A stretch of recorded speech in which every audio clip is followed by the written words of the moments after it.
The smartest people on the planet are quietly destroying their own happiness, and the people they envy most have no idea why. If your IQ is above average, you are statistically more likely to suffer from anxiety, overthinking, and a gnawing emptiness that no achievement can fill. This isn't a coincidence, it's a trap, and most intelligent people never escape it. By the end of this video, I'm going to show you a psychological mechanism, one that neuroscientists only formally named in the last 2 decades.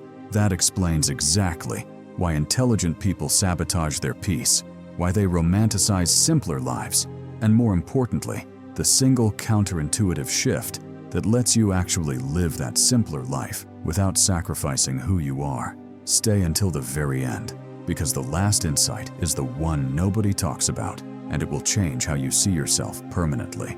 No. 1. Your intelligence is the cage, not the key. Psychologists call it hyper-reflectivity, the brain's tendency in highly intelligent individuals to fold back on itself endlessly. Every decision gets second-guessed. Every moment gets analyzed before it's even fully experienced. Here's the brutal truth. A Labrador retriever playing in a field is experiencing something neurologically richer than the average knowledge worker eating lunch while mentally rehearsing a meeting that hasn't happened yet. This isn't a knock on intelligence. It's a structural flaw that comes packaged with it. The very neural pathways that let you model complex systems, anticipate problems, and strategize 10 steps ahead. Those same pathways run in the background all the time, even when you're trying to rest. You don't turn it off. It turns itself on, so you sit at your desk, accomplished and exhausted, watching a video of someone tending a vegetable garden, and something in you aches. That ache isn't nostalgia. It's your nervous system sending you a distress signal you've been ignoring for years. Wait, it gets deeper, because here's what that ache is actually telling you. And it's not what any productivity guru, monk, or minimalism influencer has ever explained correctly. The simple life you envy doesn't exist, and that's exactly why it's so powerful. No. 2. The simple life is a projection, not a place. When you romanticize the simple life, the farmer, the monk, the grandmother with no Wi-Fi and a vegetable garden, you are not seeing their life. You are projecting your desired mental state onto a foreign context. Farmers worry about crop failure, debt, drought, isolation. Monks undergo psychological disciplines so rigorous they would break most people within a week. The grandmother you're imagining has buried people she loved. What you're actually craving isn't their circumstances.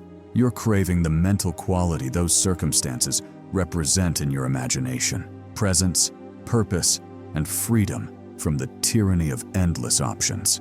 Psychologist Barry Schwartz called this the paradox of choice, the counterintuitive finding that more choices produce less happiness, more anxiety, and more regret. The intelligent person lives in a world of infinite options. Your career could go 100 directions. Your identity is negotiable. Your beliefs are upgradable. To a less analytical mind, that's overwhelming but manageable. To you, it's a 24/7 simulation running in the background with no off switch. So you fantasize about a life where the choices are made for you. Sunrise says, wake up. The land says work. The season says rest. You're not longing for poverty. You're longing for structure your brain didn't have to invent. 3. Why complexity is addictive and destroying you simultaneously. Here's where neuroscience gets uncomfortable. Your brain has a dopamine system that rewards novelty, problem solving, and complexity. Every time you consume a complex idea, solve a difficult problem, or navigate social nuance, your brain rewards you. But that reward system was never calibrated for the information-dense, hyper-stimulating environment we've built. What happens is this: the threshold keeps rising. What once felt intellectually satisfying now feels flat. You need more complexity to feel the same stimulation, so you consume more content, take on more projects, have deeper conversations, maintain more opinions about more things. And the simpler the stimulus, the more invisible it becomes to you. A bird singing outside your window registers as background noise. A sunset is something you glance at while scrolling. You've essentially overclocked your brain's reward system to the point where simple beauty no longer breaks through the signal threshold. Meanwhile, the person who hasn't done this, the one tending the garden, the one watching the fire, isn't experiencing less. They may be experiencing more because their system hasn't been desensitized, their attention hasn't been fragmented and sold.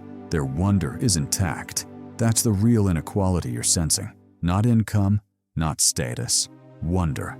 And here's where it gets paradoxical, because the solution isn't to become less intelligent.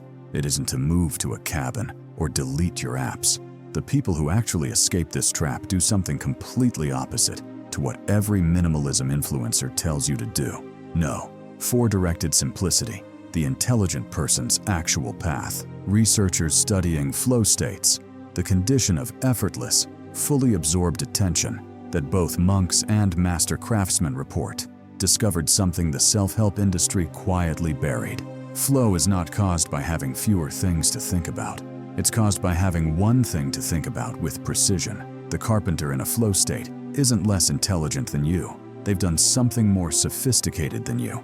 They've aimed all that cognitive capacity at a single, concrete, physical object in real time. That's not simplicity of mind. That's mastery of attention. And here's what makes this actionable.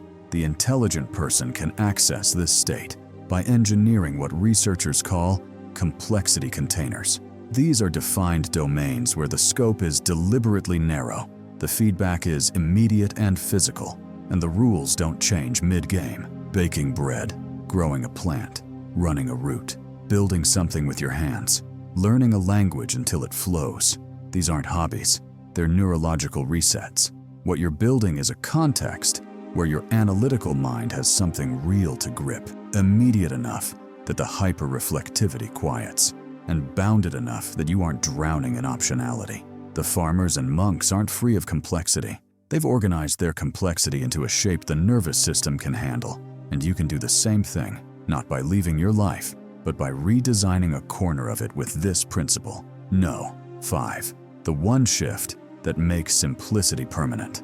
This is the insight nobody talks about, and the one I promised you at the start. The reason most intelligent people fail at simplicity, even when they genuinely want it, even when they move to the countryside, detox from social media, or commit to a minimalist lifestyle, is that they treat simplicity as a destination rather than a posture. They keep waiting to arrive somewhere quiet. But the intelligent brain doesn't quiet down based on geography or schedule. It quiets based on consent. There's a concept in contemplative philosophy, later confirmed by neuroscience, called non-elaboration. It's the practice of experiencing a sensation, a thought, or a moment without immediately constructing a story around it. Most people experience something, and within milliseconds are already building the narrative, what it means, how it ranks, what it says about them, what they should do about it. For highly intelligent people, this elaboration happens at extraordinary speed and depth. Non-elaboration isn't suppression. It isn't meditation in the performance sense. It's simply choosing, deliberately, not to add. To let a bird singing be a bird singing. To let a good meal be a good meal. To let a moment of sunlight through a window be exactly that, without it needing to mean something, connect to something, or be recorded and shared. This is a learnable skill, and once you have it, you carry the simple life with you everywhere you go, not as a fantasy you chase, but as a capacity you inhabit. That is how you join it. One last thing, and this might be the most important sentence in this entire video. The people living the simple lives you envy, many of them are watching screens, dreaming of exactly the kind of intellectual life you have. The paradox runs both ways, which means the answer was never on the other side of the fence. If this landed differently than you expected, if something in here named a feeling you've had for years but couldn't articulate, then you're exactly who Part 2 is for. Because in Part 2, we go into the 5 specific complexity containers used by high-intelligence individuals who've actually made this shift, not theoretically, but practically in modern life. Subscribe so you don't miss it when it drops, and drop a comment right now. Just one word that describes what you're most tired of. I read every single one, and I promise you, The pattern in those comments will become the script of the next video. You're not just watching, you're building something here.